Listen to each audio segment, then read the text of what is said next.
আমি আমার বাচ্চাকে নিজের হাতে খুন করেছি। আমি একজন ডাইনি মা। মেসেজটা পেয়ে আমি চমকে উঠলাম। বেশ কয়েক মাস আগে একটা ফিল্টার মেসেজ এসেছিল।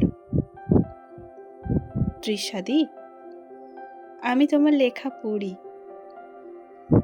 তুমি আমাকে আমার জীবনের একটা গল্প লিখে দেবে? কিছুদিন পর আমি তাকে রিপ্লাই করেছিলাম, আমি তো এত বড় লেখিকা হয়ে উঠতে পারিনি যে কারোর জীবনের গল্প আমি আমার লেখায় ফুটিয়ে তুলতে পারবো। আমি নিজে অনুভব না করলে লিখবো কেমন করে? মেয়েটা সেদিন কিছু রিপ্লাই করেনি। কয়েক সপ্তাহ পর উত্তর দিয়েছিল, তোমার একটা মেয়ে আছে না, ভীষণ আদুরে? নিশ্চয়ই তাকে তুমি খুব ভালোবাসো। আমি বলেছিলাম, হ্যাঁ অবশ্যই। মেয়েটি বলেছিল, তাহলে তুমি অনুভব করতে পারবে। আমি আমার মেয়ে লাবণ্যকে নুডলস খাওয়াচ্ছিলাম। ভারী দুষ্টু, ধরতে গেলে এক যুদ্ধ তো খাওয়াতে গেলে আর এক। দুটো কিল না দিলে মুখই খোলে না। ওদিক থেকে মেসেজের টুংটাং আওয়াজ আসতে লাগলো। আমি ভাবলাম মেয়েটা ছোট ছোট করে মেসেজ পাঠাচ্ছে। ঘন্টাখানেক পর অ্যাক্টিভ হয়ে দেখলাম বেশ কতগুলো ছবি। লাল পরীর ড্রেস পরা একটি মিষ্টি মেয়ে, ছোটবেলার ভিডিও, হামাগুড়ি দেওয়ার ভিডিও, মাম্মাম মাম্মাম বলা একটি ভিডিও। সর্বমোট 34টি ছবি এবং ভিডিও। কতগুলো কি দেখার আর সময় আছে? তাই স্কিপ করে আমি তাকে রিপ্লাই করি, ভীষণ আদুরে মেয়ে তো তোমার। তারপর সর্বশেষ ছবিটা দেখে আমি কেঁপে উঠলাম। হাত থেকে ফোনটা পড়ে গেল। দেখলাম একটা সাদা কাফনে মোড়া একটা মেয়ের চোখ বন্ধ। ওই একটা ছবি যে কোনো মায়ের বুকের কলিজা ঠান্ডা করে দেওয়ার জন্য যথেষ্ট।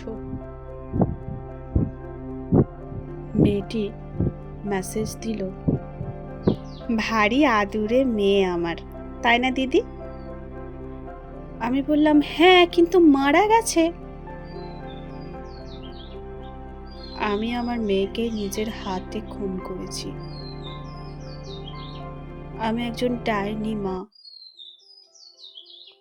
আমি কিছুই বুঝতে পারছিলাম না। এই তো দেখালো কত আদর করছে নিজের মেয়েকে, তাও নিজের হাতে। তারপর মেয়েটি ছোট ছোট মেসেজে পুরো ঘটনাটা বলতে লাগলো এলোমেলো ভাবে। আমি সাজিয়ে নিয়েছি। ভীষণ রাগী মেয়ে ছিলাম আমি, বাবা মায়ের খুব আদরের। আমার স্বামী আতিক আমাকে ভুলিয়ে ভালিয়ে রাখত। বিয়ের প্রথম প্রথম বাচ্চা নিলাম না। বিয়ের 4 বছর পর একেবারে পড়াশোনা শেষ করে বাচ্চা নিলাম। বাচ্চা হওয়ার আগে মনে হতো, কবে হবে আমার একটা সোনার পুতুল, আমি তাকে নিয়ে খেলবো, তাকে ঘুম পাড়াবো, খাওয়াবো, তার সঙ্গে ছায়া সঙ্গী হয়ে থাকবো। সবারই তো ইচ্ছা চায়। বাড়ির লোকের পাশাপাশি আমারও ভীষণ ইচ্ছা যেত। ভগবান আমাদের কথা রাখলো। 4 বছর পর একটা সোনার পরীকে আমায় উপহার দিল। আমার মেয়ে ভীষণ সুন্দর ছিল। নাম রেখেছিলাম মারিয়া। কিন্তু আমার বেবিটা ছিল কলিক বেবি। সারা দিন রাত কাঁদত। শ্বশুর বাড়িতে ছিলাম, যতই হোক 10টা পর্যন্ত তো আর ঘুমোনো যায় না। 5টায় শুতাম, সকাল 8টায় উঠে পড়তাম। সংসারের কাজ, মেয়ের কান্না, ছেঁড়া কাঁথা, খেতে বসে খেতে না পারা, অগোছালোভাবে দিন কাটছিল আমার। ভীষণ বিরক্ত লাগতো। আমার আমিকে যেন দিনে দিনে কোথায় হারিয়ে ফেলছিলাম। আতিকের সঙ্গেও অনেক দিন পাশাপাশি বসা হয় না। আগের দিনগুলো যেন মলিন হয়ে যাচ্ছিল জীবন থেকে। তার ওপর কেউ কিছু বললে বাচ্চা মেরে রাগ দেখাতাম। একদিন কি হলো জানি না, মেয়েটা ভীষণ কাঁদছে, কোল থেকে নামতেই চাইছে না। ওদিকে সংসারের সব কাজকর্ম পড়ে আছে, কিছুতেই তাকে খাওয়াতে পাচ্ছি না। হাতে খাবারের বাটিটা যাই নিয়েছি, দেখে ভীষণ কাঁদছে মারিয়া। দিলাম দুটো কিল বসিয়ে, স্বাভাবিক বরাবরই দিই। জোর করে খাওয়ালাম, বকলাম, বমি করতে চাইলো, বমি করতে দিলাম না, তার ওপরেই দুঘা দিয়ে আবার খাওয়ালাম। ভীষণ কাঁদতে লাগলো। আমি অতিষ্ঠ হয়ে রান্নাঘরে চলে গেলাম। খানিকক্ষণ পর উনুনে রান্না চড়িয়ে এসে দেখি মেয়েটার কান্না থেমেছে। দেখে ভীষণ মায়া লাগলো, বুকে জড়িয়ে ধরলাম। জড়িয়ে ধরার পর দেখলাম গলা দিয়ে রক্ত, চোখে মুখে আমার বুকে সারা শরীর রক্তে ভিজে গেছে।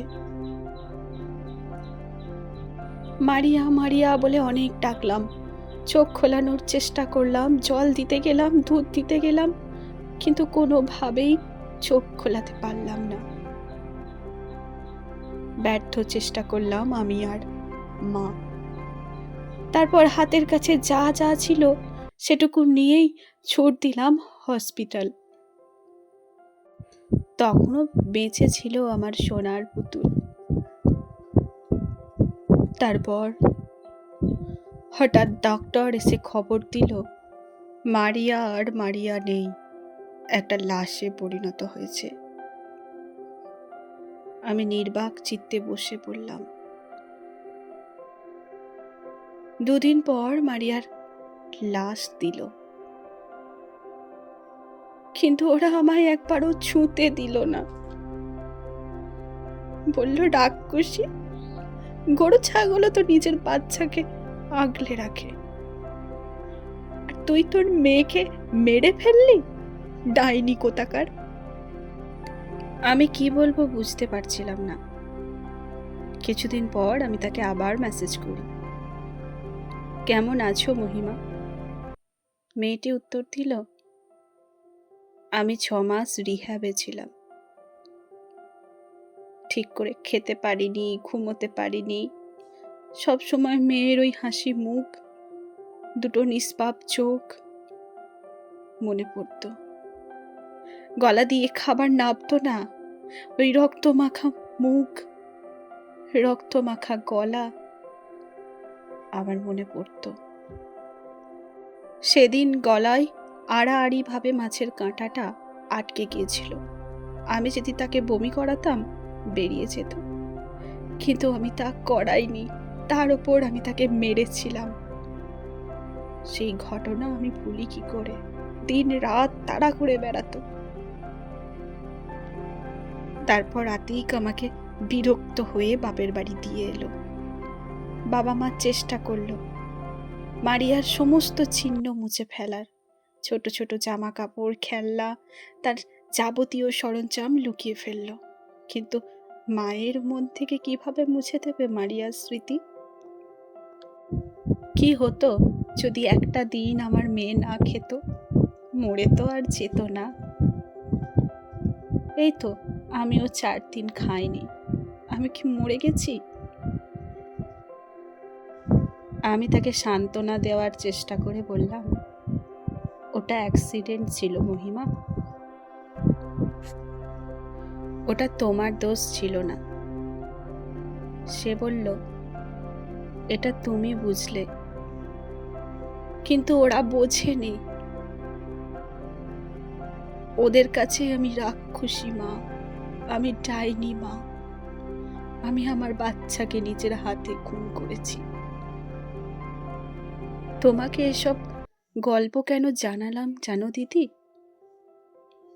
যাতে তুমি তোমার লেখায় এই কাহিনী ফুটিয়ে তুলতে পারো। আমি চাই আরও 5 জন মায়ের কাছে এই গল্প পৌঁছাক। ব্যস্ততার চেয়ে ব্যস্তহীন জীবন যে কত কষ্টের, সেটা যেন প্রত্যেক মা বোঝে। মহিমার বলা কথাগুলো যেন আমার গালে সপাটে থাপ্পড় মারছে। সত্যিই তো তাই, সময় আমাদের, বাচ্চাও আমাদের। আমরা চাইলেই সময় বের করে বাচ্চার জন্য দিতে পারি, আবার নিজের জন্যও সময় রাখতে পারি। তার জন্য বাচ্চার গায়ে হাত তোলার কোনো প্রয়োজন পড়ে না। ওরা তো শিশু, ওরা নিষ্পাপ। ওদের জন্য আমাদের আরো বেশি করে সচেতন হওয়া উচিত। তারপর আমি আমার মেয়ের দিকে তাকালাম। দেখলাম আমার মেয়ে তার গালটা আঁকড়ে ধরল। বুঝলাম ভয় পেয়েছে। তারপর আমি হেসে উঠতেই দেখলাম ও হো হো করে হেসে উঠল। বুঝলাম বাড়ির লোকের সহযোগিতার পাশাপাশি বাচ্চার জন্য একটি মায়ের সময় আর সচেতনতা সবচেয়ে বেশি জরুরি।